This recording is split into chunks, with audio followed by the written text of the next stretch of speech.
हो सकता है थोड़ी देर की नींद भी आपके लिए सफिशिएंट नींद होगी।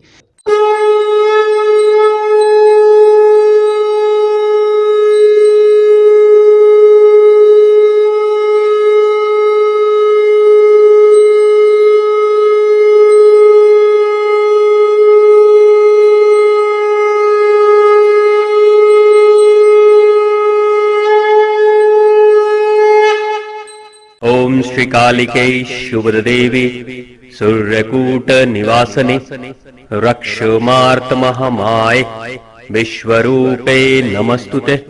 अब जैसे आपने ध्यान करना शुरू कर दिया, आपने सात्विक जीवन को जीना शुरू कर दिया, आप सात्विक विचारों को धारण कर रहे हो, आप सत्य को बढ़ा रहे हो अपने जीवन में, है ना। तो आप देखोगे धीरे धीरे सत्य का क्या है। सत्य यानी शांति। सत्य की प्रकृति क्या है? शांति की प्रकृति है। रज की प्रकृति क्या है? सक्रियता की प्रकृति है। तम की प्रकृति क्या है?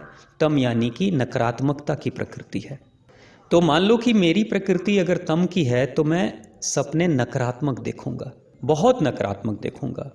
काटना, मारना, द्वेष करना, क्रोध करना, बहुत सारी ऐसी चीज़ें देखूंगा जो कि नहीं देखनी चाहिए। लेकिन अगर मेरी रज की प्रकृति होगी तो मैं क्या करूंगा? सपने में देखूंगा कि मैं किसी को छोटा दिखा रहा हूँ, किसी को बड़ा दिखा रहा हूँ, किसी के साथ बात विवाद कर रहा हूँ, किसी के साथ झगड़ा कर रहा हूँ। यानी कि वहाँ पे मैं अपने अहंकार का पोषण करूँगा।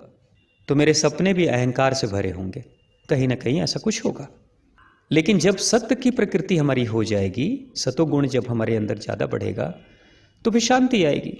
जब शांति आएगी तो स्वतः फिर मैं मारकाट नहीं करूँगा, फिर मैं रजोगुण की तरह किसी को छोटा किसी को बड़ा दिखाने की मैं कोशिश नहीं करूँगा, मैं किसी से लड़ूंगा नहीं, मैं किसी से झगड़ूंगा नहीं, किसी को गालियाँ नहीं दूंगा। ऑटोमेटिक ये फिल्टर होती चली जाएंगे ना। और फिर उसके बाद सतोगुण में क्या है कि सतो में हम सांसारिक थोड़े कम हो जाते हैं। जब इंसान सतोगुण से भरता है तो वो सांसारिक थोड़ा कम हो जाता है। वो छोटी मोटी बातों में वो बहुत उलझता नहीं है। फिर उसको किसी के साथ बैठकर चुगली करने में बड़ा आनंद नहीं आता है। वो बेकार की फालतू की बातों में समय बर्बाद नहीं करना चाहता है। किसी के घर में क्या बुरा हो रहा है उसको नहीं देखता है। ऑटोमेटिक ये होता है ना, ये सब कुछ ऑटोमेटिक हो जाता है। देखो क्या है, अगर मैं ये कह रहा हूँ कि सतोगुण आप में बढ़ेगा और सतोगुण के बढ़ने से आप संसार से दूर जाओगे, तो इसका अर्थ ये नहीं है कि आप घर छोड़कर चले जाओगे, रोजगार व्यापार जो कर रहे हो वो नहीं करोगे, ऐसा नहीं है। आप रिश्ते सारे तोड़ दोगे, ऐसा भी नहीं है।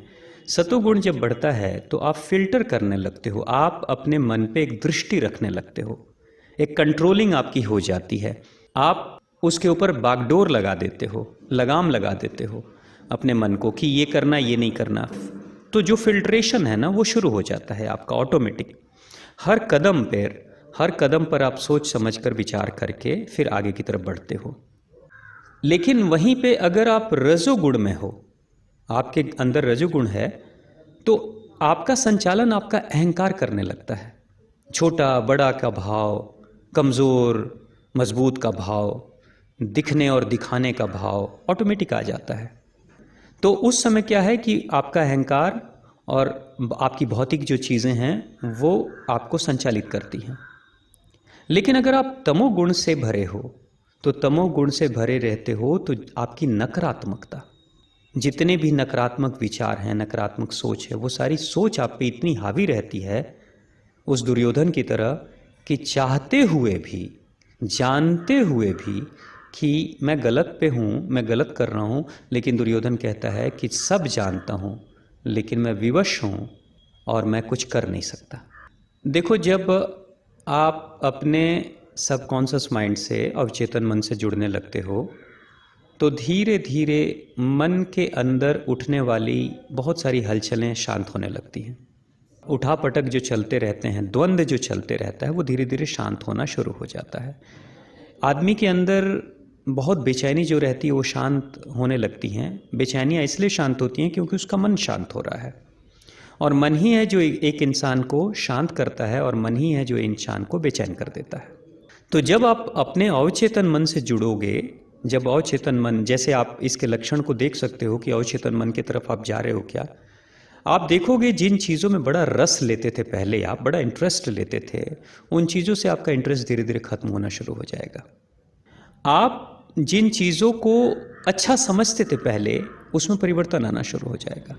आपको आपकी सभी हरकत, सोच और समय के मैनेजमेंट पे ध्यान आना शुरू हो जाएगा। कहाँ समय देना, किससे बात करनी, क्या सोचना, क्या नहीं सोचना, मतलब सोच के स्तर पर भी आप काम करना शुरू कर देते हो। तो जब आपके मन की शांति बढ़ेगी, तो मन की शांति बढ़ेगी तो होगा क्या? तन कम बेचैन होगा। तन कम बेचैन होगा तो तन कम थकेगा। आप देखो, फिजिकल वर्क से इंसान जितना थकता है उससे कई गुना ज़्यादा इंसान मेंटल वर्क से थक जाता है। अगर उसके मन में बहुत सारी उलझनें चल रही हैं, बड़ा सारा द्वंद्व चल रहा है, तो वो इंसान अपने एक ऑफिस में बैठकर, अपने घर में रहकर भी थक जाता है। दिमाग इतना चलता है कि वो थक जाता है। शरीर नहीं चल रहा है, दिमाग चल रहा है और वो थक जाता है। और जब थक जाता है तो उसकी थकान को मिटाने के लिए उसे लंबे समय तक सोना भी पड़ता है, वो थोड़ा आलसी भी हो जाता है। लेकिन जब आप धीरे धीरे सतुगुण आपके अंदर बढ़ता है, सत्य बढ़ता है आपके अंदर, तो क्या होता है? मन की बेचैनी शांत। मन की बेचैनी शांत तो तन की भी बेचैनी शांत, तन की बेचैनी शांत तो तन की थकान भी शांत, तन की थकान शांत तो कम समय की निद्रा में आपको पूरी थकान आपकी मिट जाएगी। आप ज़्यादा अपने आप को एनर्जेटिक महसूस करोगे, आपकी जो बैटरी है वो ज़्यादा चार्ज हो जाएगी। तो इसलिए ज़रूरी नहीं है कि आपको बहुत लंबे समय तक नींद आएगी। हो सकता है थोड़ी देर की नींद भी आपके लिए सफिशिएंट नींद होगी, क्योंकि जब आप सोते हो और जब आप सपने रहित नींद में सोते हो, यानी बिना सपनों के सोते हो, उस दिन कम देरी में ही आपकी थकान मिट जाती है और आपकी नींद भी खुल जाती है।